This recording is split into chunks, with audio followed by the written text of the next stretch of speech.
All right.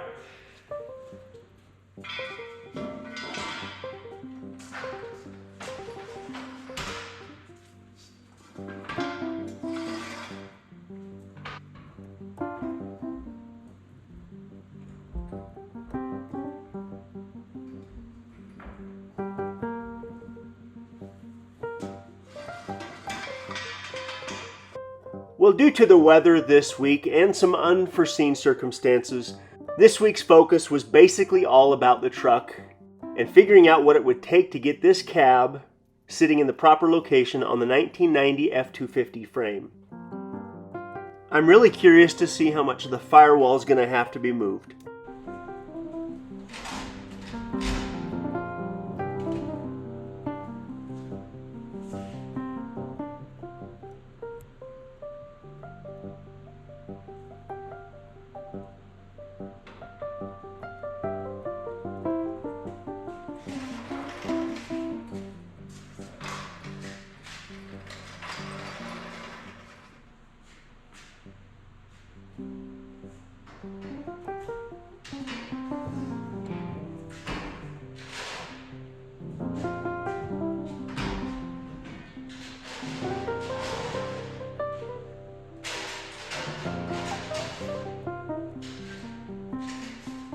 A nice two-post lift in the back of the shop would resolve all of my headaches around moving this cab.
While I do have the heater in the shop running, it's slightly above freezing outside, and it's just warm enough to pressure wash the cab and get as much of the old residual dirt and dust out of the cab before I start cutting it up. After 54 years, there is some rust in this cab that's going to have to be addressed at some point.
It's time to move the 1990 F250 7.3 idi 4x4 chassis in the shop.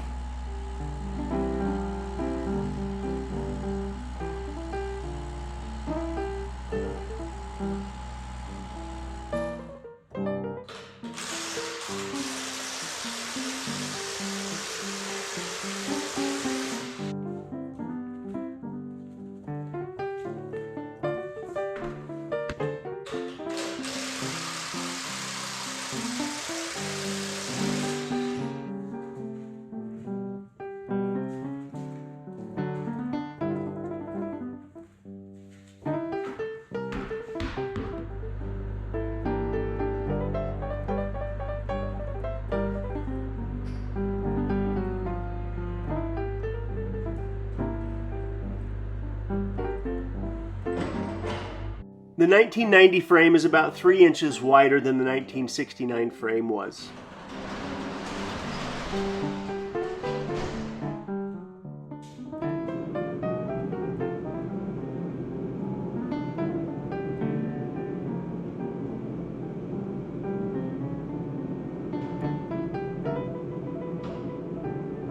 As I roll the 1990 chassis back under the 69 cab, I can see why nobody's done this yet.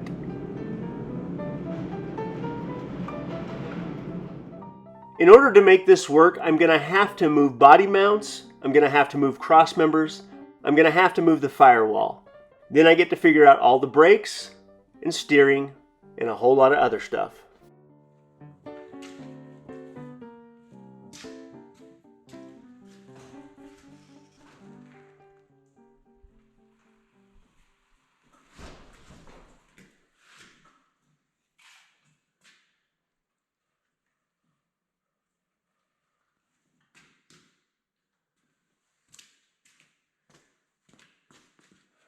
So the center marks that I put on the fenders the other day, I'm now using to line up the front axle. I put center lines on the cab, I put them on the front and the back, on the core support and on the cross member on the frame. And I turned the camera off and slowly just kind of scooted everything around until it's sitting exactly where it needs to go, but it's 14 inches up in the air. So I can see I'm gonna have to get into that firewall pretty good. Tomorrow I'm just gonna slowly start lowering this down, trimming back the firewall as I need to until I can get it sitting where I want it. And then at some point I need to drag the bed in here and make sure the horizontal body line is good as well. So I'm a tiny bit nervous. There's part of me that I've been asking myself all day why I've bothered to get into a project like this. But at the same time, now that I've got the cab sitting here and I can see it's gonna take a little bit of work, but it should turn out pretty cool. So tomorrow I'm gonna get out here and start the process of lowering it down.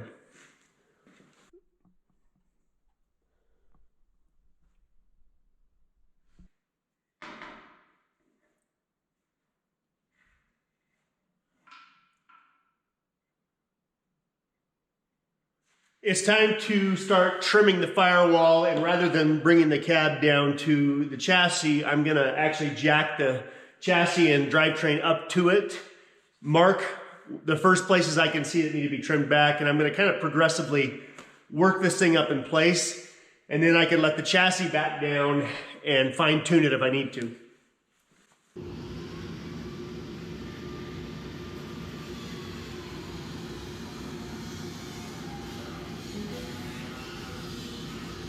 It makes sense to me to try to make this drivetrain work in this truck. Ford and International used this motor for years, and the drivetrain's completely mechanical, so it makes sense to do this to me.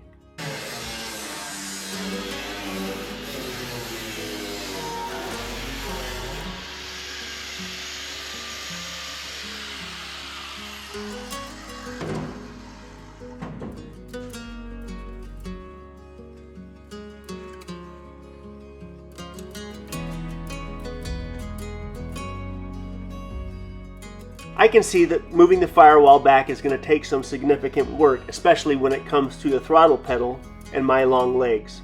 So I'm going to carefully trim the firewall until the engine fits.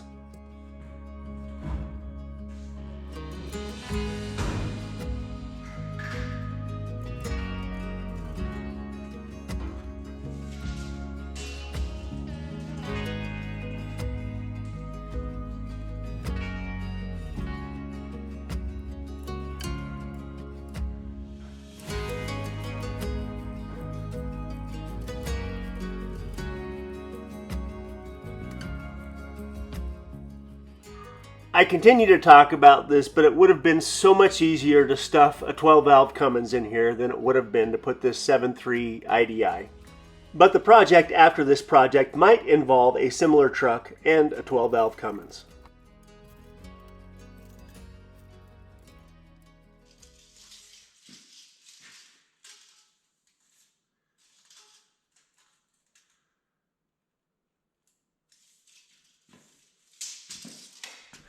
All right, so once I get the cab set down onto the frame where I want it, then I've got to figure out how I can rebuild this firewall in a way where the throttle pedal doesn't feel funny. That's going to be a little bit of a challenge, but I've already made this cab smaller, and that's one of the things that I didn't like about this cab from the jump. They're just small cabs. They're narrow. Tomorrow I'm going to lower it down another about 6 inches, and then I should be all the way down. And then I've got to roll it out in front and set that bed on it and see how the bed lines up with everything and see how close we are. I can't start rebuilding until we finish cutting everything out, so I'm afraid there's still a little more to go.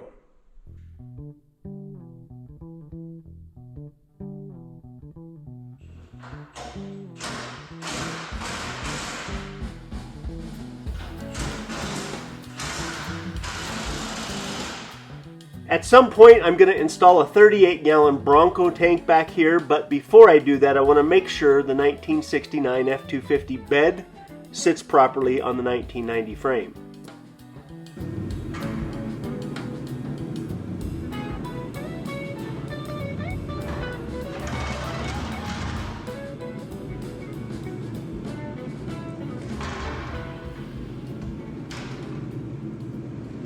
Okay, this cross member is a factory cross member for the 90 rear cab mounts, and it's about 2 or 3 inches too far back into the frame, but I think I can reuse it. What I want to try to do is grind those rivets off and then drill them out and actually use that cross member, sliding it down a little bit further into the frame and see if I can make it work with the rear mounts. My goal by the end of the day is to have this thing fixed to the frame, at least in the location it's supposed to be, and then I can start building the body mounts.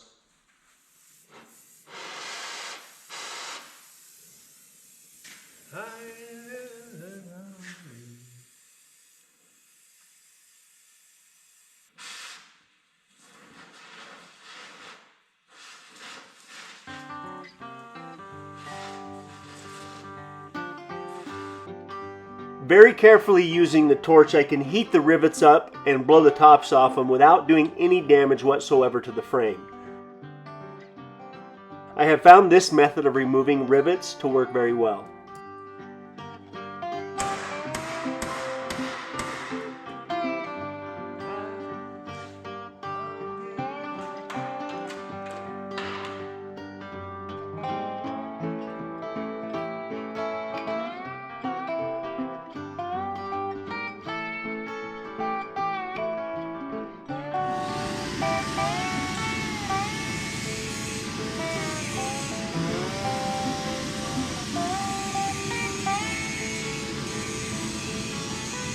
By using the factory cross member, I can continue to use the 1990 factory parts as they're needed.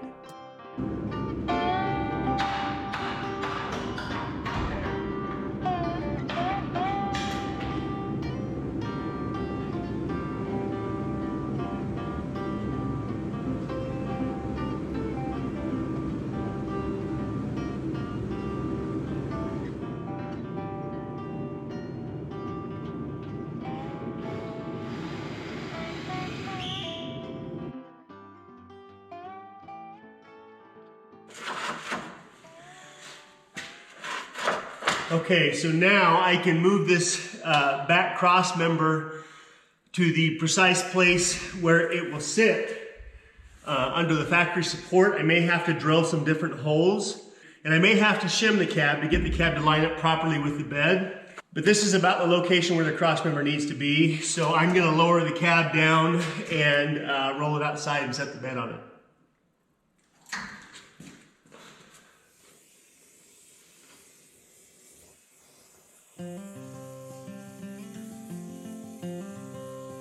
Again, I'm carefully blowing the tops off of the rivets so I can remove the cab mounts and potentially reuse the cab mounts once I figure out exactly where they need to go.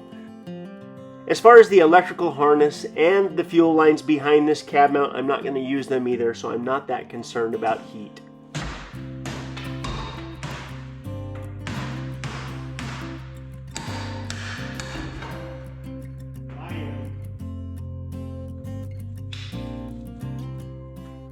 I want this truck to be simple and mechanically sound, where all the gauges work and the truck starts on the coldest of mornings. And of course it needs to look good in the process.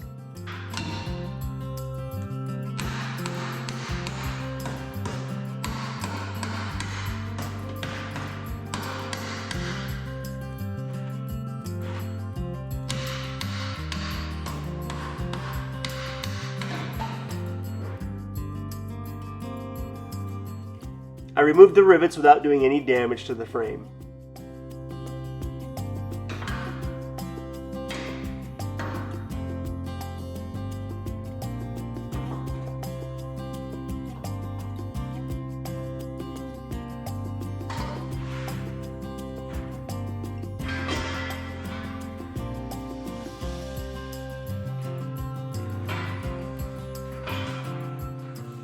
I can already tell this truck is not going to be as comfortable as my 4th gen Dodge Cummins will be, simply because of the size of the cab. If I compare a 2012 cab to a 1969 cab, I would guess that that 2012 Dodge Ram cab might be 25% larger than this cab, and therefore for a guy like me is at least 25% more comfortable. But with the right bench seat, this cab is going to be fine.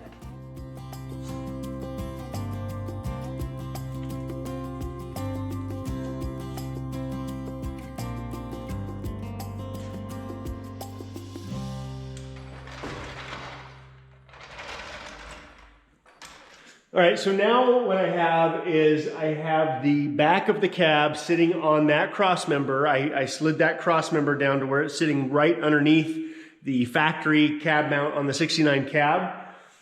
And I've got the front fender level. And assuming the frame is level, this is approximately the baseline from which to go up. Then I get to figure out how I'm gonna mount the cab up front, then the core support, and then it's the process of rebuilding that firewall and putting this thing back together.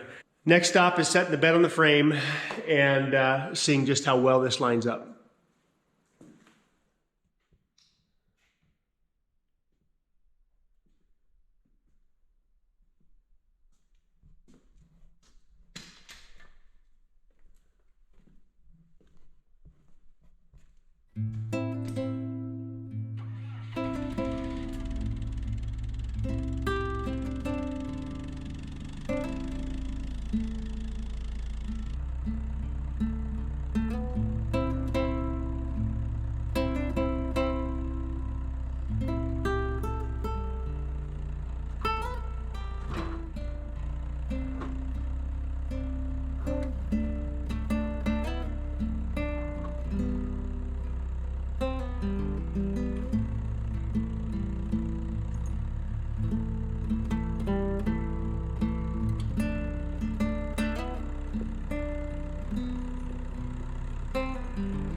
So what I see I really like. There's a little bit of stuff on the frame I'm going to have to trim to get this bed to sit down about another inch. And I'm thinking there's about a 3-inch gap between the back of the cab and the bed that I'm going to have to remove. That's enough of a gap that I'm going to have to cut that frame and put it back together. But that doesn't bother me. The cab is sitting about an inch lower than it needs to be. I can work with that as well. So my goal for next week is to get everything done associated with that cab, get that cab sitting perfectly in line with the bed. I have some other projects I have to get to around here in the middle of all that, but I'm going to continue to chip away at this thing and see if I can't get it back on the road sooner than later. So.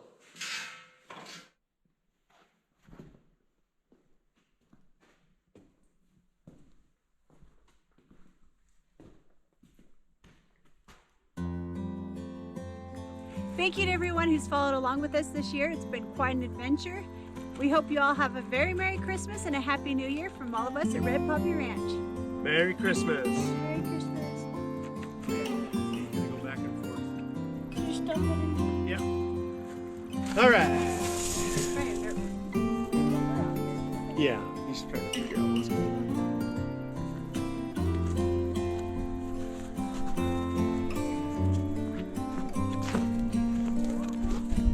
Yeah, this is all good. This is what they do. Look what he's doing. He knows there's grain over there. He's trying to eat all the grain before anybody else does.